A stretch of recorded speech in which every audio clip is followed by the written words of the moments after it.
Shalom, shalom, shalom, mes bien-aimés, chers frères et sœurs, soyez bénis, que la grâce et la paix du Seigneur soient avec vous. En tout cas, je suis béni, je suis dans la joie encore ce matin pour poursuivre notre enseignement avec vous. Je suis dans la joie, je suis dans la paix parce que vous savez que Christ nous a apporté la paix et nous, en tant que ses enfants, nous avons reçu de lui comment grâce sur grâce. Nous avons reçu de lui amour sur amour. Pour être joyeux tous les jours. Voici pourquoi je suis dans la joie ce matin afin de partager ce moment avec vous. Donc, mes bien-aimés, chers frères et sœurs, j'espère que ce que nous partageons en ce moment, la parole de Dieu que nous voyons en ce moment, j'espère que ça vous fait du bien et que vous vous attachez de plus en plus au Seigneur et que la foi naisse dans vos cœurs. Parce que le but de ces enseignements, c'est de vous faire savoir, c'est de vous faire comprendre quel est la récompense, quelles sont les retombées, quelles sont les conséquences de ce que Jésus a accompli à la croix pour nous, quels sont les effets de ces choses, quelles sont les conséquences de la mort et la résurrection de Jésus-Christ dans notre vie. Voilà pourquoi j'ai nommé ces enseignements, ou bien voilà pourquoi j'ai titré ces enseignements, notre identité et notre position en Jésus-Christ. Alors aujourd'hui, nous allons voir un deuxième passage pour voir ce que Christ a fait en nous. Nous allons aller rapidement dans Éphésiens chapitre 2. Éphésiens chapitre 2, lisons Éphésiens chapitre 2, à partir du premier verset. On nous dit, vous étiez morts par vos offenses et par vos péchés, dans lesquels vous marchiez autrefois, selon le train de ce monde, selon le prince de la puissance de l'air, de l'esprit qui agit dans les fils de la rébellion. Donc c'était notre passé. Nous étions morts. Dans notre passé, nous étions morts par nos offenses. Et nous étions pareils comme les fils de la rébellion aujourd'hui, les gens qui se rebellent contre Dieu aujourd'hui, nous étions comme eux. Verset 3, il nous dit, nous tous aussi, nous étions de leur nombre. Nous tous aussi, nous étions de leur nombre. C'est ce que j'expliquais tantôt. Nous étions comme les enfants rebelles. Pardonnez-moi, mais aujourd'hui, nous ne sommes plus rebelles à cause de comment? À cause de Christ. Continuons. Nous tous aussi, nous étions de leur nombre et nous vivions autrefois selon les convoitises de notre chair. Nous vivions autrefois selon les convoitises de notre chair, accomplissant les volontés de la chair et de nos pensées. Regardez bien, nous tous aussi, nous étions de leur nombre et nous vivions autrefois selon les convoitises de notre chair, accomplissant les volontés de la chair et de nos pensées. Et nous étions par nature des enfants de colère. Nous étions par nature des enfants de colère comme les autres. Nous étions par notre nature pécheresse, notre nature adamique, nous étions des enfants de colère. Nous agissons comme les autres. Nous pensions comme les autres. Nous faisons les choses comme les autres. Nous agissons comme les autres. Nous marchions comme les autres jusqu'à ce que notre chemin a croisé le chemin de Jésus-Christ. Alléluia. Verset 4, il nous dit, mais Dieu qui est riche en miséricorde, mais Dieu qui est riche en miséricorde, à cause du grand amour dont il nous a aimés, mais Dieu qui est riche en miséricorde, à cause du grand amour dont il nous a aimés, nous qui étions morts par nos offenses, nous a rendus à la vie avec Christ. C'est par grâce que vous êtes sauvés. Donc nous qui étions morts par nos offenses, il nous a rendus à la vie avec Christ. C'est par grâce que nous sommes sauvés. À cause de comment? À cause de ce cœur miséricordieux que Dieu a. Dieu nous a sauvés. Alléluia. J'aime bien ce verset. Verset 4 de Éphésiens 2 dit, mais Dieu qui est riche en miséricorde, mais Dieu qui est riche comment? En miséricorde, à cause du grand amour. Donc Jésus est la manifestation de l'amour de Dieu. À cause du grand amour dont il nous a aimés, nous qui étions morts par nos offenses, nous a rendu, veut dire nous a donné la vie avec Christ. C'est par grâce que vous êtes sauvés. Il nous a ressuscités ensemble et nous a fait asseoir ensemble dans les lieux célestes en Jésus-Christ. Il nous a ressuscités comment? Ensemble. Il nous a ressuscités ensemble et nous a fait asseoir ensemble dans les lieux célestes. Lorsque Jésus est ressuscité, nous étions aussi ressuscités avec lui. Et nous sommes comment? Allés au ciel ensemble avec lui. Alléluia. C'est merveilleux. On dit, pourquoi il a fait ça? Le verset 7 dit, afin de montrer dans les siècles à venir l'infinie richesse de sa grâce par sa bonté envers nous en Jésus-Christ. Alléluia, j'aime bien ce verset. Afin de montrer dans les siècles à venir l'infinie richesse de sa grâce par sa bonté envers nous en Jésus-Christ. En d'autres mots, l'amour de Dieu que Dieu nous manifeste au travers de Jésus-Christ en nous sauvant, en nous faisant asseoir ensemble avec nous dans les lieux célestes, c'est pour faire quoi? C'est pour montrer dans les siècles à venir, c'est pour montrer dans les temps à venir l'infinie richesse de sa grâce. La richesse de sa grâce là, il veut le montrer en nous sauvant. Il veut le montrer en nous comment? En nous donnant sa grâce, la grâce en Jésus-Christ. Béni soit le Seigneur Dieu. Alléluia. Merci Seigneur. Et on nous dit au verset 8, écoutez bien, verset 8, c'est par grâce que vous êtes sauvés par le moyen de la foi. C'est par grâce que vous êtes sauvés. C'est par grâce que tu es sauvé. C'est par grâce que je suis sauvé. C'est par grâce que nous sommes sauvés. Par le moyen de comment? Par le moyen de la foi. C'est par grâce. Dieu nous a donné une grâce. Alléluia. Verset 9. Ce n'est point par les œuvres afin que personne ne se glorifie. Ce n'est point par les œuvres. Il n'y a aucune œuvre que vous et moi, nous avons accomplie pour être sauvés. Il n'y a aucune œuvre. Dieu a suscité la foi dans notre cœur lorsque nous avons entendu sa parole, nous avons cru à cette parole et Dieu s'est réconcilié avec nous. Donc Dieu est l'auteur de la foi et le consommateur de notre foi. Alléluia. Acclamons le Seigneur.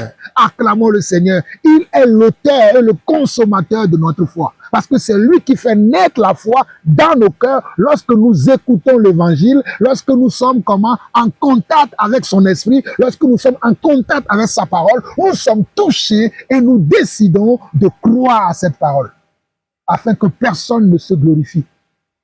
Personne ne peut se glorifier. Moi, j'ai fait tel acte. Moi, j'ai commis telle chose. Moi, j'ai jeûné 1000 jours. Moi, j'ai jeûné 100 jours. Moi, j'ai donné ma vie. Comme nous avons l'habitude de dire, j'ai donné ma vie. C'est lui qui a donné sa vie pour nous. C'est lui qui est allé à la croix pour mourir pour nous. C'est sur lui que le châtiment qui devait tomber sur nous, c'est sur lui que ce châtiment-là est tombé. C'est un abus de langage de dire, j'ai donné ma vie à Christ. C'est Christ qui s'est donné pour nous. Alléluia.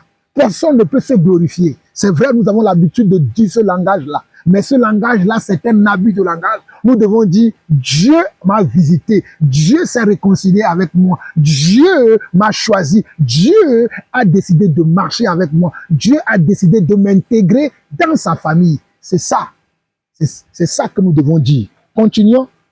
Verset 10, il nous dit, car nous sommes son ouvrage ayant été créé en Jésus-Christ pour de bonnes œuvres que Dieu a préparées d'avance afin que nous les pratiquions. Car nous sommes comment? Son ouvrage. Nous sommes comment? Son ouvrage ayant été créé en Jésus-Christ. Désormais, toi et moi, nous devenons des instruments de Jésus-Christ. Nous devenons des outils. Nous devenons des matériels dans les mains du Seigneur. Alléluia. Nous sommes maintenant des instruments de Dieu. Oh, quelle merveilleuse grâce! Quelle merveilleuse grâce! Car nous sommes son ouvrage. Nous sommes comment son ouvrage veut dire? Nous sommes des instruments créés en Jésus-Christ pour de bonnes œuvres. Voilà pourquoi maintenant je peux accomplir de bonnes œuvres parce que je suis en Christ et Christ a fait de moi un instrument qu'il va utiliser pour la gloire de son nom. Béni soit Dieu pour ce qu'il a fait dans nos vies. Verset 11, on nous dit, c'est pourquoi vous autrefois, païens dans la chair, appelés incirconcis par ce qu'on appelle circoncis et qui le sont en la chair par la main de l'homme, souvenez-vous que vous étiez en ces temps-là sans Christ. Nous étions en ces temps-là sans Christ, privés du droit de cité en Israël, étrangers aux alliances de la promesse, sans espérance et sans Dieu dans le monde. Nous étions étrangers aux alliances et aux promesses de Dieu, sans espérance et sans Dieu dans le monde. C'est ça ce que nous étions. C'est ça qui était notre état. Hein? C'est comme ça que nous étions avant. Mais regardez le verset 13. Éphésiens 2, verset 13. Écoutez bien. Éphésiens 2, verset 13. Mais maintenant, mais aujourd'hui, mais maintenant, mais à présent, en Jésus-Christ, mais à présent, mais aujourd'hui, en Jésus-Christ, vous qui étiez jadis éloignés, vous avez été rapprochés par le sang de Christ. Vous avez été rapprochés par le sang de Christ. Vous avez été rapprochés comment? Par le sang de Christ. Car, verset 14, car il est notre Père, lui qui des deux n'en a fait qu'un et qui a renversé le mur de séparation. Lui qui des deux veut dire que ce soit les Juifs, que ce soit nous les païens, il a fait un seul peuple. Il a fait maintenant un seul peuple en choisissant et les Juifs et nous les païens, il a fait un seul peuple. Verset 15, on nous dit, on peut repartir du verset 14 qui nous dit, car il est notre Père, lui qui des deux n'en a fait qu'un et qui a renversé le mur de séparation, l'inimitié ayant anéanti par sa chair la loi des ordonnances dans ses prescriptions, afin de créer en lui-même avec les deux un seul homme nouveau, en établissant la paix et de les réconcilier l'un et l'autre en un seul corps avec Dieu par la croix, en détruisant par elle l'inimitié. Verset 17, écoutez bien. Verset 17 d'Éphésiens 2, il dit, il est venu annoncer la paix à vous qui étiez loin et la paix à ceux qui étaient près. Il est venu annoncer la paix à vous qui étiez loin. À nous qui étions loin, il est venu nous annoncer la paix.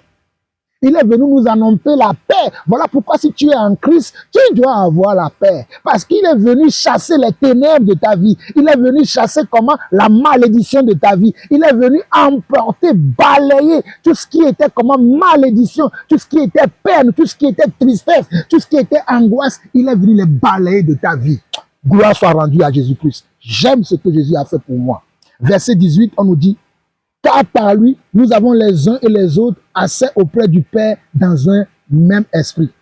Car par lui, les uns et les autres, nous avons assez auprès du Père dans un même esprit.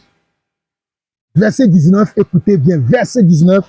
Ainsi donc, vous n'êtes plus des étrangers, ni des gens du dehors, mais vous êtes concitoyens des saints, gens de la maison de Dieu. Waouh, quelle grâce! Écoutez bien, Éphésiens 2, verset 19. Ainsi donc, vous n'êtes plus des étrangers, ni des gens du dehors, mais vous êtes concitoyens des saints, gens de la maison de Dieu. Vous avez été édifiés sur le fondement des apôtres et des prophètes, Jésus-Christ lui-même étant la pierre angulaire. Donc aujourd'hui, je ne suis plus un étranger pour Dieu. Je ne suis plus une personne du dehors. Je ne suis plus comme un malpropre ou bien vous n'êtes plus une malpropre ou un malpropre pour Dieu.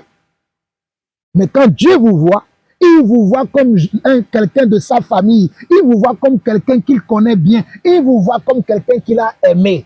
Parce qu'il a payé le prix pour que tu rentres dans la famille de Dieu. Alléluia. Voilà pourquoi on nous dit au verset 21, en lui, tout l'édifice bien coordonné s'élève pour être un temple saint dans le Seigneur. En lui maintenant, nous tous les croyants, nous formons maintenant comment? Un édifice. Nous formons maintenant comment? Un édifice pour la gloire de son nom, pour être son temple. Voilà pourquoi le verset 22 où nous arrêtons, le verset 22 dit, en lui, vous êtes aussi édifiés pour être une habitation de Dieu en esprit. En lui, là, nous sommes comment? Nous sommes édifiés. En lui, nous sommes édifiés pour être une habitation de Dieu en esprit. Oh, gloire soit rendue à Dieu pour cela. Alléluia. Gloire soit rendue à Dieu. Alléluia. Dans le nom de Jésus, dans le nom de Jésus, nous avons la victoire. Dans le nom de Jésus, dans le nom de Jésus, nous sommes plus que vainqueurs.